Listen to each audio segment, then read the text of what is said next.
여러분 안녕하십니까? 자고 일어나는 재앙 데일리 재앙 브리핑입니다. 여러분의 구독과 좋아요 그리고 공유가 여러분의 주변을 바꿀 수 있습니다.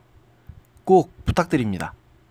최근 조국 법무부 장관 후보자를 둘러싼 일련의 의혹들에 대해서 가장 분노한 사람들이 20대 대학생이라는 사실은 너무도 다들 잘 아실 것입니다. 조 후보자는 이에 대응한답시고 2일 기자회견을 가졌는데요. 이 기자회견을 지켜본 대학생들은 몰랐다고만 할 거면 왜 기자회견을 자처했느냐, 또 한번 후배 판단은 등 냉소적이고 부정적인 반응을 보였습니다. 각종 의혹을 소명하겠다며 가진 기자 간담회가 오히려 역효과로 작용하는 것 같습니다. 먼저 조 후보자는 딸 조 씨가 한양예고 2학년 재학 시절 의학 논문 제1 저자에 오른 데 대해 딸이 왜 1 저자인지 모른다, 법 전공이라 의대 논문은 잘 모른다 같은 말로 사실상 모르쇠로 일관했는데요. 이에 대해서 대학생 커뮤니티에서는 실망감 섞인 목소리가 쏟아졌습니다. 고려대 온라인 커뮤니티인 고파스에서 한 학생은 다른 사람도 아니고 서울대 교수가 어떻게 저자 의혹에 대해 이런 답변을 하는가라고 했고, 또 장 교수가 문제라며 꼬리 자르기를 하는 것이냐? 딸을 지키고자 억지를 부린다며 그를 성토하는 의견이 쏟아졌는데요.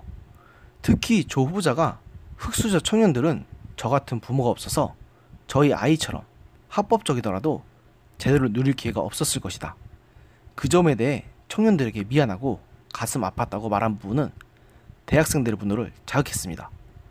고파스의 한 이용자는 어떻게 의도치 않게 논문 제1저자로부터 품앗이 인턴십, 연속대 장학금 등이 한 사람에게 집중된 것이냐, 끝까지 잡아떼고 있다, 이렇게 분통을 터뜨렸고, 또 다른 이용자도 딸의 특혜를 사회의 책임으로 물타기 한다, 입시 제도가 잘못돼 당신 딸은 운이 좋았다는 것이냐, 이렇게 조 후보자를 비난했습니다. 사모펀드 의혹에 대해서는 나는 모른다며 사실상 모르쇠로 일관한 것에 대해서도 대학생들의 냉소와 조롱이 쏟아졌는데요. 대학생 커뮤니티에선 조 후보자의 해명을 듣고서는 오히려 앞뒤가 안 맞는다, 억지스럽다는 반응이 줄을 이루었습니다.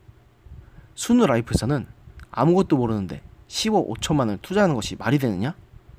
조 후보자는 2012년 론스타 금융공공성 회복 관련 법조인 선을 했는데 사모펀드도 모르고 론스타 의혹 규명에 나선 것이냐며 지적이 나왔습니다.